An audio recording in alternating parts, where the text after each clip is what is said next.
আমি ইতিমধ্যে সিদ্ধান্ত লৈছোঁ যে 30 মাৰ্চৰ আশে-পাশে যদি পঞ্চায়ত নিৰ্বাচন অসম চৰকাৰে ঘোষণা নকৰে আমি 48 ঘণ্টাৰ ভিতৰত গুৱাহাটী উচ্চতম ন্যায়ালয়ৰ দ্বাৰস্থ হ'ম আৰু আমাৰ দৃঢ় বিশ্বাস আছে যে ন্যায়ালয়ে পঞ্চায়ত নিৰ্বাচন পতাটো বিচাৰিব কাৰণ অসমৰ গ্ৰাম্য বিকাশৰ কাৰণে অহা পইচা প্ৰায় 1100 কোটি টকা এতিয়া অব্যৱহৃত হৈ পৰি আছে যিটো আমি কেতিয়াও মানি ল'ব নোৱাৰোঁ সেইকাৰণে আমি চৰকাৰক কৈছোঁ যে হয় পঞ্চায়ত নিৰ্বাচন ঘোষণা কৰক নহ'লে আমাক কোৰ্টলৈ যাবলৈ বাধ্য নকৰিব অমিত শ্বাহ ডাঙৰীয়াই অসমৰ গামোচাক অপমান কৰা এটা বিতৰ্ক এটা সৃষ্টি হৈছে চাওক গামোচা যিখন তেওঁ কাণত ল'বলৈ ইচ্ছা নকৰিলে সেইখন কোনে দিছিলে অসমৰ মুখ্যমন্ত্ৰী হিমন্ত বিশ্ব শৰ্মাই দিছিলে মুখ্যমন্ত্ৰীজনে দিয়া গামোচাখন যদি তেওঁ কাণত ল'বলৈ বেয়া পায়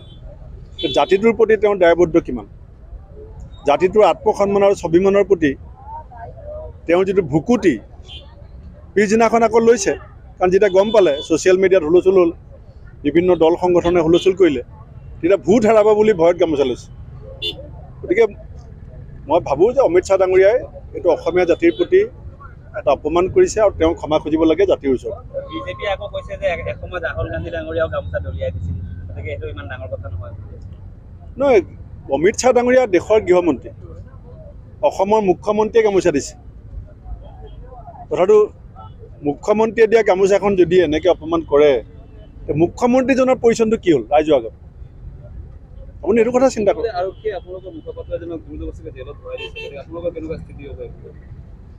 চাওক যিটো বিষয়ত তেওঁলোকে ধৰা বুলি কৈছে যে এজন বিধায়কৰ মহিলাক প্ৰতি তেওঁৰ এটা যিটো আচৰণ সেই সম্পৰ্কত অভিযোগ আনিছে 2024 চনৰ 23 আগষ্ট তাৰিখে আছাম ট্ৰিবিউনত এটা ADR ৰিপৰ্ট ওলাইছিলে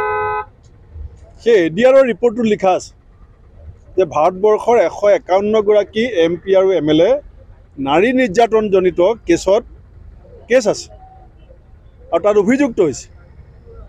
বিভিন্ন ৰাজনৈতিক ক্ষমতা দেখুৱাই পেলাই বাছি আছে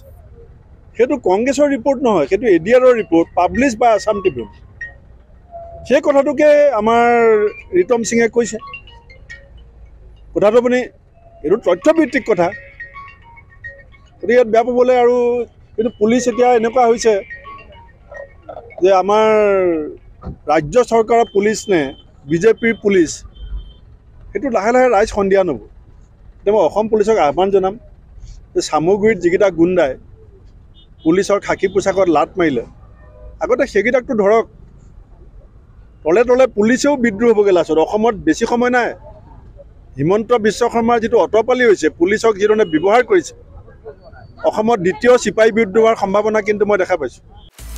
আপুনি বিচৰা বাতৰি পাব কেৱল নিউজ 18 এপত নিউজ 18 এপ ডাউনলোড কৰিবলৈ স্ক্যান কৰক এই QR কোড